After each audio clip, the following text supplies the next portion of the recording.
Bismillahirrahmanirrahim. Assalamualaikum warahmatullahi wabarakatuh.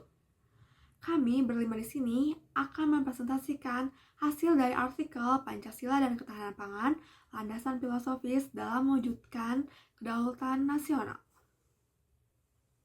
Sebelum memulai presentasi, kami akan memperkenalkan diri terlebih dahulu.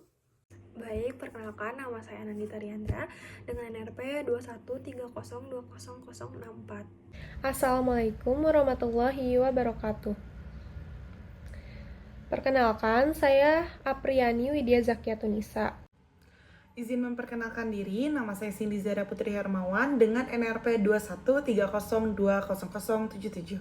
Perkenalkan, nama saya Deswita Ramadiani dengan NPM 2130280.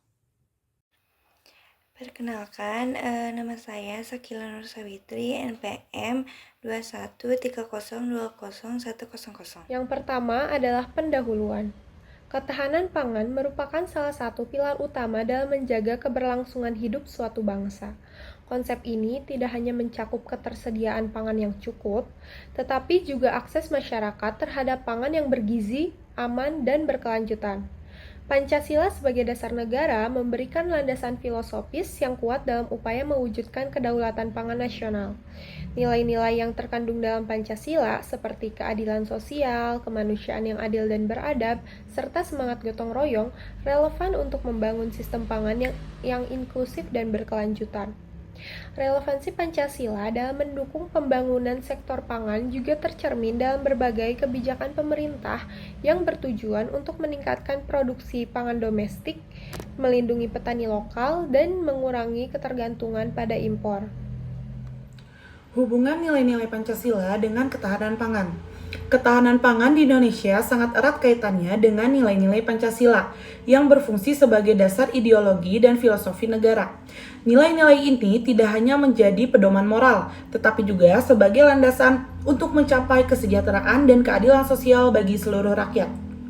Dalam sila pertama, ketuhanan yang Maha Esa, sila ini menekankan pentingnya religiusitas dan penghargaan terhadap alam sebagai anugerah Tuhan. Dalam konteks ketahanan pangan, masyarakat diajak untuk menghargai dan memanfaatkan sumber daya alam secara berkelanjutan.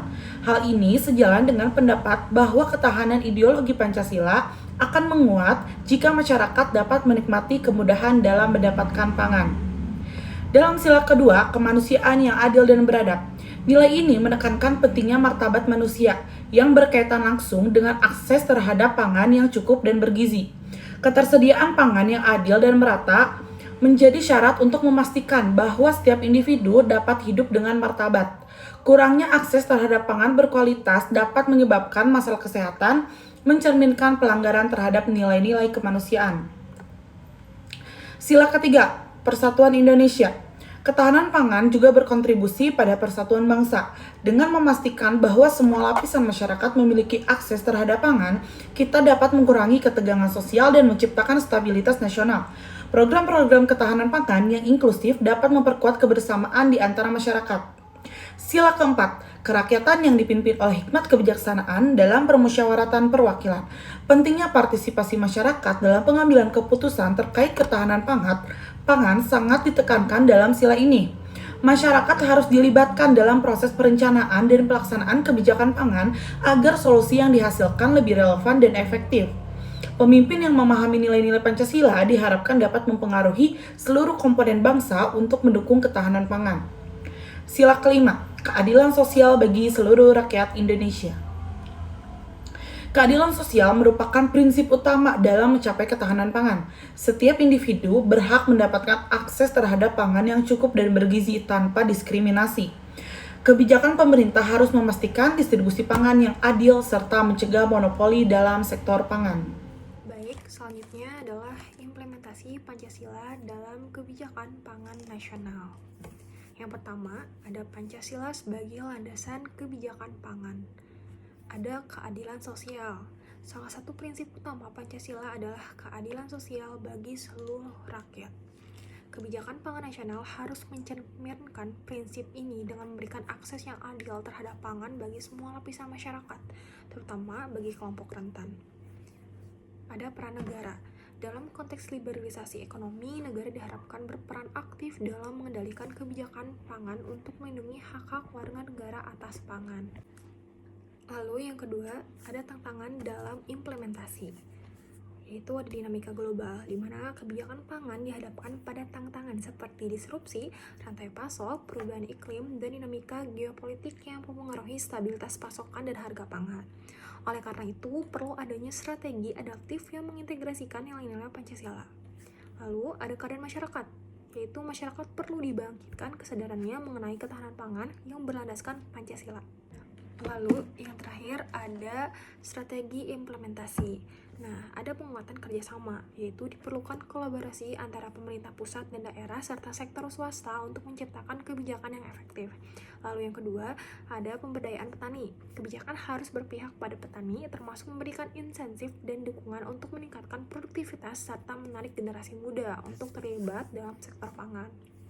Lalu, ada kedaulatan pangan, di mana menegakkan kedaulatan pangan sebagai hak setiap negara untuk memproduksi pangan secara mandiri tanpa intervensi pasar internasional merupakan langkah penting dalam mewujudkan ketahanan pangan.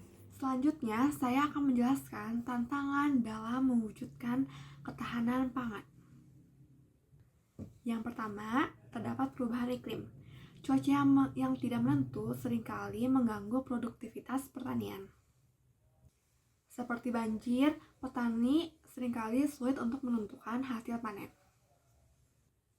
Selanjutnya, yang kedua, terdapat ketergantungan pada impor. Impor komoditas seperti gandum, gula seringkali mengancam kedaulatan pertanian dan juga sangat mengancam krisis global.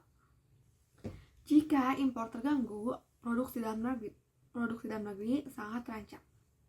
Berikut terdapat peluang dalam mewujudkan ketahanan pangan. Pertama, memanfaatkan teknologi modern seperti contohnya petani memantau cuaca melalui aplikasi dan juga menyemprotkan pupuk melalui drone. Yang kedua, diversifikasi pangan lokal. Pangan lokal seperti sorghum dan sagu bisa untuk menggantikan beras, seperti di Papua, yaitu memanfaatkan sagu untuk menggantikan makanan pokok. Yang ketiga, terakhir, kerjasama gotong royong. Kolaborasi antara pemerintah dan petani untuk mendistribusikan pupuk, sehingga petani kecil akan mendapatkan akses yang lebih mudah. Yang terakhir itu terdapat kesimpulan. Ketahanan pangan di Indonesia merupakan isu strategis yang membutuhkan pendekatan komprehensif dengan berdasarkan nilai-nilai Pancasila sebagai fondasi filosofis bangsa. Analisis menunjukkan bahwa integrasi nilai-nilai Pancasila dalam kebijakan ketahanan pangan telah memberikan kerangka kerja yang kuat untuk pengembangan sistem pangan yang inklusif dan berkelanjutan. Meskipun Indonesia menghadapi berbagai tantangan seperti perubahan iklim dan ketergantungan impor, negara ini memiliki potensi besar untuk mewujudkan ketahanan pangan melalui kekayaan sumber daya alam dan pemanfaatan teknologi modern.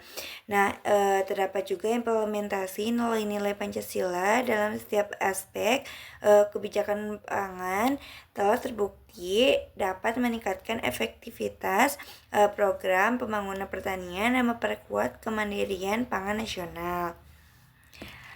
Selanjutnya saya kembalikan lagi kepada Teddy Swita. Baik, sekian dari kelompok kami. Mohon maaf bila ada kesalahan. Wassalamualaikum warahmatullahi wabarakatuh.